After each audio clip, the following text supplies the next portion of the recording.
சென்னை நகரின் பிஸியான கல்லூரி வளாகம். ஜீவாவும் 22, அஞ்சலியும் 21 தங்கள் உலகத்திற்குள் மகிழ்ச்சியாக இருந்தனர். எல்லாம் அழகாக இருந்தது. ஒரு நாள் அஞ்சலியின் நண்பன் ஒருவன் புதிய டேட்டிங் ஆப் ஒன்றை அறிமுகப்படுத்தினான். அஞ்சலிக்கு ஒரு புதிய அனுபவத்தின் ஆர்வம். ஜீவாவுக்கு அதில் விருப்பமில்லை. ஜீவா, இந்த ஆப்லாம் எதுக்கு அஞ்சலி? நாம நேர்ல பார்த்து பழகிட்டு இருக்கோம்ல, இந்த அன்னோன் பர்சன்ஸ் கிட்ட என்ன பேச இருக்கு? அஞ்சலி, சும்மா ட்ரை பண்ணி பார்ப்போம். ஜீவா ஜஸ்ட் ஒரு ஃபேன். யாரும் யாரையும் கட்டாயப்படுத்தலையே. அவள் வற்புறுத்தலால் ஜீவாவும் இணைந்தான். ஒரு வாரத்திலேயே அவர்கள் இருவரும் அந்த ஆஃப் மூலம் பேச ஆரம்பித்தார்கள். ஆஃபில் அவர்கள் இருவரும் அஜித் மற்றும் பிரியா என்ற போலி பெயர்களில் பேசினார்கள். ஒருவருக்கொருவர் பற்றி தெரியாமல் தங்கள் கனவுகள், ஆசைகள் பற்றி பேசினார்கள். அந்த உரையாடல்கள் உண்மையான காதலை விட ஆழமாக அவர்களுக்குள் இறங்கியது. ஒரு நாள் இரவு 10 மணி ஆஃபில் உரையாடும் போது இருவருக்கும் ஒரு சவால் வந்தது. நாளை நாம் இருவரும் நேரில் சந்தித்தால் என்ன?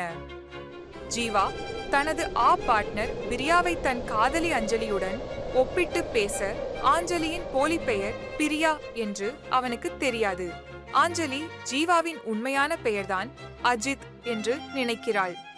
அஞ்சலி போலி பெயர் பிரியா. ஓகே, ஆனால் ஆள் நடமாட்டம் இல்லாத இடத்துல இருட்டுல சந்திக்கணும். அப்போதான் த்ரில்லிங்கா இருக்கும். ஜீவா போலி பெயர் அஜித். ஐடியா நல்லா இருக்கே.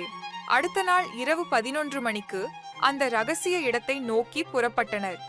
அவர்கள் இருவருக்கும் தெரியாது அது அவர்கள் வாழ்க்கையின் கடைசி சந்திப்பு என்று. பகுதி 2. 3 நிழல்களின் வருகை. மெதுவாக சுழலும் காற்றும், இலைகளின் சலசலப்பும் அச்சுறுத்தும் அமைதி. இரவு 11:15 ஜீவாவும் அஞ்சலியும் அந்த அடர்ந்த காட்டுப்பகுதிக்குள் நுழைந்தனர். அஞ்சலிக்கு லேசான பயம் தொற்றிக்கொண்டது. அஞ்சலி, ஜீவா, ரொம்ப இருட்டா இருக்குடா. இங்க யாருமே இல்லையே, ஏன் இங்க வந்தோம்? ஜீவா, தைரியமார் அஞ்சலி, நம்ம 2 பேரும் தான் இங்க இருக்கோம். யாரும் வரமாட்டாங்க. நான் சும்மா த்ரில்லுக்காகத்தான் சொன்னேன். அஞ்சலி சிரித்து, ஆனா எனக்கு பயமா இருக்குடா. இங்க ஏதோ தப்பா நடக்க போகுதுன்னு மனசு சொல்லுது. ஜீவா அஞ்சலியின் கையை பிடித்தான்.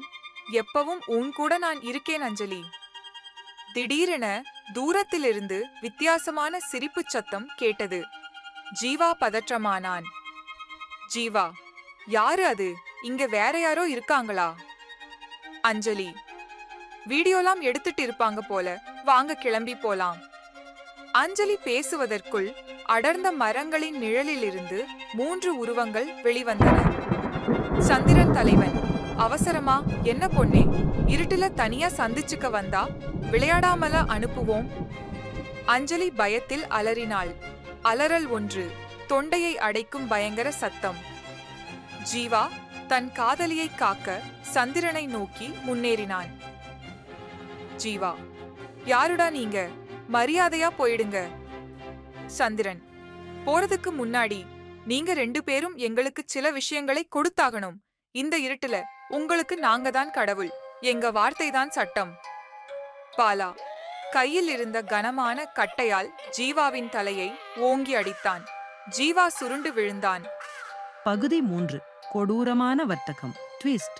பயங்கரமான விகாரமான ஒலி, வேதனையை உணர்த்தும் இசை. அஞ்சலியின் அலறல் அந்த காட்டின் இருட்டில் ரீங்காரமிட்டது. அஞ்சலி, ஜீவா, ஐயோ, என்னடா பண்ணீங்க? அலறல் 2. இதயத்தை பிளக்கும் வலி. சந்திரன் அஞ்சலியை பார்த்தான். அவன் கண்களில் கொடூரமான வெறி இருந்தது. பாலா ஜீவாவின் கைகளை பின்னால் கட்டினான்.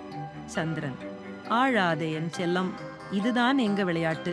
நீங்க தான் எங்கள் இறையின் டேட்டிங் ஆப். சந்திரன் அஞ்சலியின் கையை பிடித்து இழுத்தான். அஞ்சலி தன்னுடைய உயிரை காப்பாற்ற வேண்டிய நிலை. சந்திரன், உனக்கு ஒரே வழிதான் இருக்கு. அமைதியா இருந்தா இவனை மட்டும் சாகடிச்சிட்டு நாங்க போயிடுவோம், இல்லனா நீயும் செத்து மடியணும். அஞ்சலி தன்னுடைய மரணத் துடிப்பை உணர்ந்தாள். அவள் தொண்டையில் இருந்து வார்த்தைகள் வரவில்லை. திடீரென 3வது மனித பேய் கௌதம் ஜீவா அருகில் சென்றான். அவன் கண்களில் ஒரு விசித்திரமான நோயுற்ற வெறி தெரிந்தது. கௌதம் மெல்லிய குரலில், அவளை விட சந்திரன், இவன் இவன் எனக்கு வேணும். இவனோட கண்கள், இவனோட பயம், இதை நான் பார்க்கணும். சந்திரன் சிரித்தான். ஓஹோ, நம்ம கௌதமுக்கு புது ஐட்டமா? ஓகேடா, உனக்கு இவன், எங்களுக்கு அவள். சந்திரன் அஞ்சலியை ஒரு புறம் இழுத்துச் செல்ல பாலா அவனுக்கு உதவினான். அஞ்சலி ஜீவாவை பார்த்து கத்தினாள். அலறல் 3, உயிர் போகும் சத்தம். கௌதம் ஜீவாவின் அருகே குனிந்தான். கைகள் கட்டப்பட்ட ஜீவா பயத்தில் நடுங்கினான். ஜீவா, என்ன கொல்லாதே, என்ன தொந்தரவு செய்யாதேடா. கௌதம், தொந்தரவா? இது தொந்தரவு இல்லட்டா, இது நம்ம நிஜமான காதல். இந்த இருட்டுல நீ எனக்கு மட்டும் சொந்தம். கௌதம் ஒரு கத்தியை எடுத்தான். ஜீவாவின் கண்களில் கொலைவெறி. ஜீவா தன் காதலியை காப்பாற்ற முடியாமல் தன் சொந்த மரணத்தின் வேதனையில் துடித்தான். கௌதம் சிரித்துக் கொண்டே ஜீவாவை மிக மிக கொடூரமாக அங்கேயே கொலை செய்தான். ஜீவாவின் அலறல் அஞ்சலியின் அலறலுக்கு மேல் அந்த காட்டில் நிலைத்தது. பகுதி 4, ஆத்மாக்களின் ஆவேசம். அஞ்சலியின் அலறல் திடீரென நின்றது. அவள் உடல் உயிரற்று கிடந்தது. 3 மனித பேய்களும் தங்கள் கொடூர வேட்டையை முடித்து அந்த இருட்டிலேயே மறைந்தார்கள். அந்த காட்டு வழி இருளின் ரகசியத்தை மௌனமாக புதைத்தது. ஆனால் கொலை செய்யப்பட்ட அந்த 2 ஆத்மாக்கள் அங்கேயே உலா வந்தன. ஜீவாவின் ஆவி, அவன் கண்கள் இப்போது இரத்தச் சிவப்பில் எரிந்தன. அவன் தன் காதலியின் உயிரற்ற உடலை பார்த்தான்.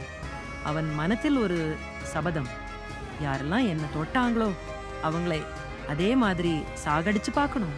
அஞ்சலியின் ஆவி அவள் கூந்தல் விரிந்த நிலையில் வெள்ளை நிற உடையுடன், காலில் சலங்கை ஒலிப்பது போல மெல்லிய ஓசையுடன் நின்றாள். அவள் கண்களில் இருந்த வலி இப்போது பயங்கரமான ஆவேசமாக மாறியிருந்தது. அஞ்சலி, ஆவியின் குரல், இருட்டு, நீ என்னை மட்டும் கொண்டு போகவில்லை, என்னையும் என் காதலையும் கொன்றாய். நீ உருவாக்கிய மனித பேய்களை இந்த இருட்டிலேயே நான் வேட்டையாடப் போகிறேன். ஜீவாவின் ஆவி, கௌதம், நீ என் காதலை மட்டுமல்ல, என் வாழ்க்கையையும் கொன்றாய். உனக்கான தீர்ப்பு என்னோடது. பகுதி 5, இறுதி வேட்டை மற்றும் கேள்வி. 1 வாரம் கழித்து 3 மனித பேய்களும் அதே காட்டு வழியில் பேசிக் கொண்டிருந்தனர். சந்திரன், நல்ல வேட்டையாடாது. அந்த கோழை பயலும் அந்த பொண்ணோட அழுகையும் இப்போ நினைச்சாலும். திடீரென அவர்கள் மூவரும் நின்ற இடம் முழுவதும் அதிகப்படியான குளிர்ச்சி. காற்று சீற்றத்துடன் வீசியது. இலைகள் அவர்களுக்கு எதிராக பேசத் துவங்குவது போல சலசலத்தன. பாலா, என்னடா இது, பயங்கரமா இருட்டடிச்சிட்டு இருக்கே. அவர்களின் முன்னால் பயங்கரமான கோபத்துடன் நின்றாள் அஞ்சலி. அஞ்சலி, ஆவியின் குரல், இருட்ட தேடி வந்தீங்க, இப்போ இருட்டுக்குள்ளேயே நீங்க புதஞ்சு போக போறீங்க. உன் உயிரை பிடிச்சி இழுக்கும்போது நீ துடிக்கணும், அலறணும். சந்திரன் அலறி ஓடத் துவங்கினான். அஞ்சலியின் ஆவி அவனது பின்னால் துரத்தியது. சந்திரன் ஓடும்போது மரக்கிளைகள் தானாக வளைந்து அவனது உடலை அறைந்தன. அஞ்சலியின் ஆவி அவனை பிடித்து அவன் உடலை துடிக்க துடிக்க மின்சார கம்பியால் தாக்குவது போல உலுக்கினாள். சந்திரன் தரையில் விழுந்து தன் சொந்த சத்தத்தில் அலறி இறந்தான். அஞ்சலி, ஆவியின் குரல், இது உனக்கான நீதி சந்திரன். நீ கொன்றவளின் அலறலை நீயே உணரு. பாலா பயத்தில் கௌதமின் பின்னால் ஒளிந்தான். பாலா அருகில் அஞ்சலியின் ஆவி நின்றது.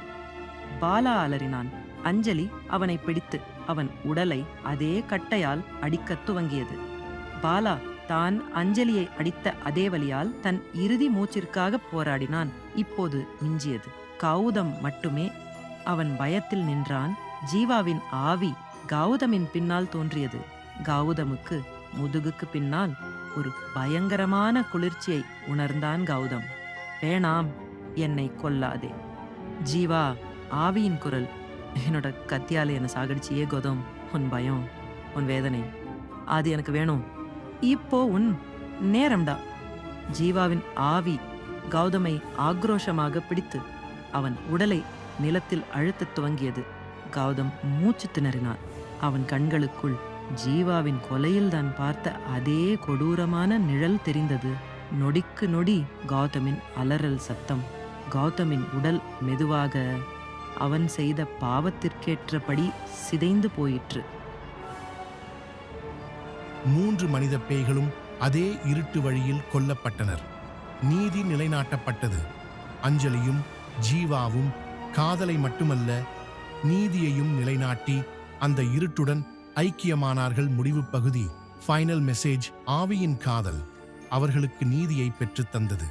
ஆனால் இந்த கதை உங்களுக்கு எதை கற்றுத்தந்தது? டேட்டிங் ஆஃப்கள் சந்தோஷமான உலகைத் தரலாம், ஆனால் நீங்கள் சந்திக்கும் இடம், நீங்கள் எடுக்கும் ஒரு முடிவு, அது உங்கள் வாழ்க்கையின் கதையையே மாற்றிவிடலாம். சந்திக்கும் இருட்டை பற்றி, நீங்கள் எடுக்கும் முடிவை பற்றி ஒரு முறைக்கு 100 முறை யோசியுங்கள். கேள்வி: இந்த மாதிரி நீங்கள் இருட்டை பார்த்து பயந்த அனுபவம் உங்கள் வாழ்க்கையில் எப்போதாவது உண்டா? அல்லது நீங்கள் அறியாமல் எடுத்த ஒரு முடிவால் ஏற்பட்ட ஆபத்தான அனுபவம் உண்டா? எங்களுடன் பகிர்ந்து கொள்ளுங்கள். கதை உங்களுக்கு பிடித்திருந்தால் மறக்காமல் லைக் செய்து சப்ஸ்கிரைப் செய்யுங்கள். உங்கள் கதைகளையும் நாங்கள் சொல்ல விரும்பினால் எங்களை தொடர்பு கொள்ளுங்கள். Stay haunted.